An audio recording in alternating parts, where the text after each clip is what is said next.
Good afternoon, everybody. This is Caro, your host at The Free Toaster. I'm with Free Toaster co-founder Nick Madrid. Every single week, we look at 4,000 to 6,000 stories across consumer lending, marketing, and technology.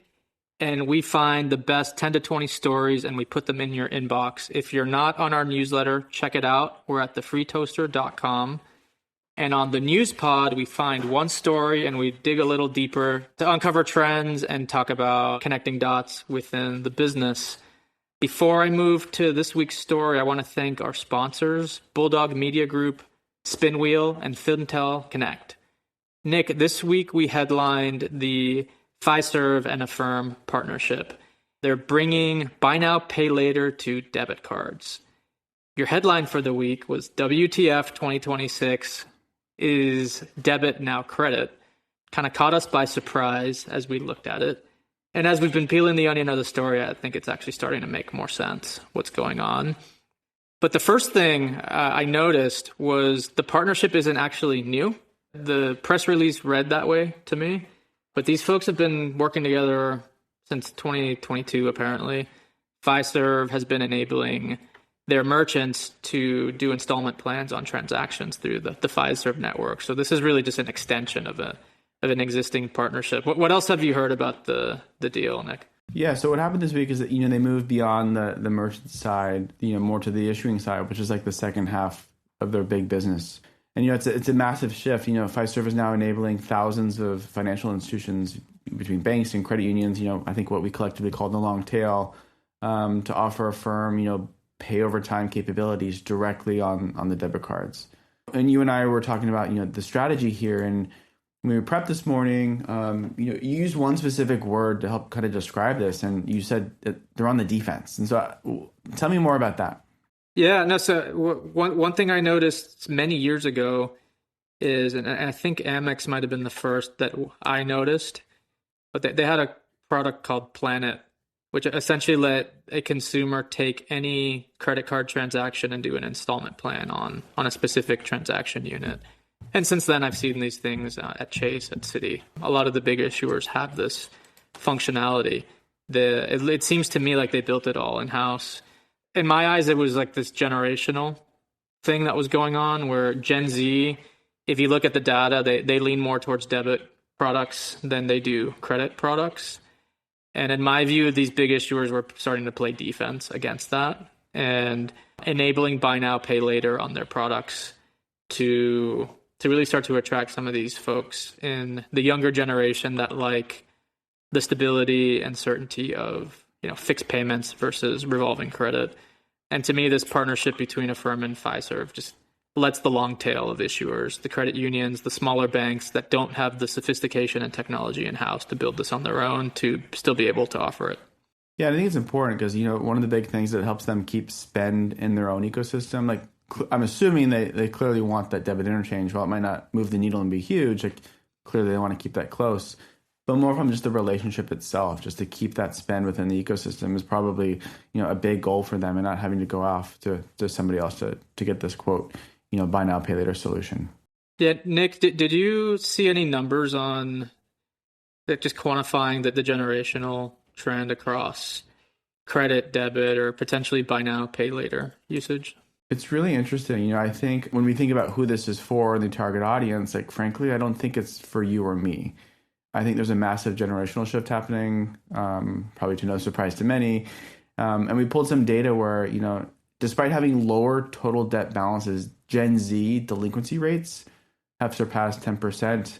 I believe those numbers came from the Fed, and that's a level we haven't seen since the '08 crisis. And this generation just generally distrusts traditional credit cards, and they see them as a debt trap, but they are embracing more buy now, pay later, solutions at a massive, rate.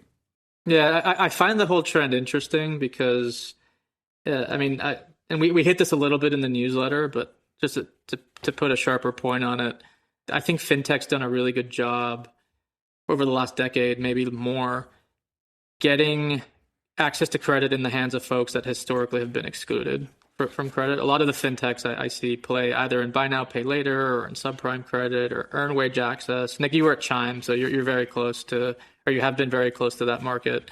So, I mean, fintechs have done a great job providing frictionless access to credit. My worry with something like this, what we're seeing with Affirm and Fiserv, is that it's almost too frictionless to get into debt. Like you made a big transaction on a debit card, presumably because you had the money in your account. And now the bank's popping a note in your app saying, actually, you don't have to withdraw those $300 from your account today. You could actually spread it out over 6 months.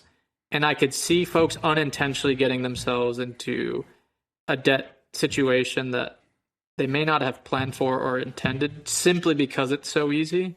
And if I'm a lender, that serves this category, particularly this younger generation, I'm probably watching this closely because now, and I guess we hadn't even raised the question, Nick, but now it comes to mind of, will this even be reported to the credit bureaus? Like, does this show up as a loan and as a debt transaction on the credit bureaus? Like, that's a question mark for me. Yeah. And if the answer is no, man, does it start to really, it gets really hard to measure debt to income ratios and debt loads and things like that if they're not even showing up at Experian, for example.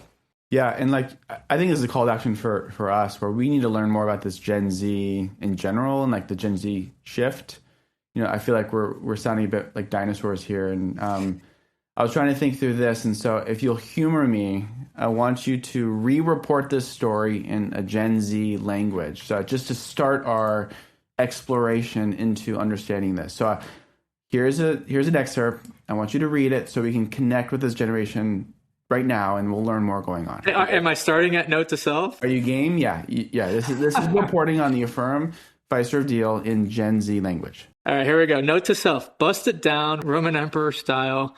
Haters will say this partnership is mid, but they don't know we plugged its tea. The debit card feature was yawned out of a legacy bank. Then Fiserv snatched it, turned it into an API. Now the credit unions are leveling up. The phantom debt is low-key cooking, no cap. I couldn't have done any better. This is perfect. I have no idea what I just said. It means banks are waking up, Carlos. That's what it means. And you and I are going to follow this trend all the way through. Cool. Is there anything else you wanted to add to this one before we wrap? No, this is too good. So, well, one thing, I mentioned this off the cuff earlier. Our events business is in full swing. We're super excited to bring live events, community to this audience. And we have an event coming up in early March, New York City. It's sponsored by ICS. They're a direct mail production shop and agency based in the Philadelphia area. And they are looking for folks who want to chat with their peers and learn more about how to make the direct mail marketing channel successful. So if that sounds like you and you want to hang out with your peers and trade notes, this might be the event for you. Hit us up if you're interested. Thanks, Carlos. See you later. All right. Bye.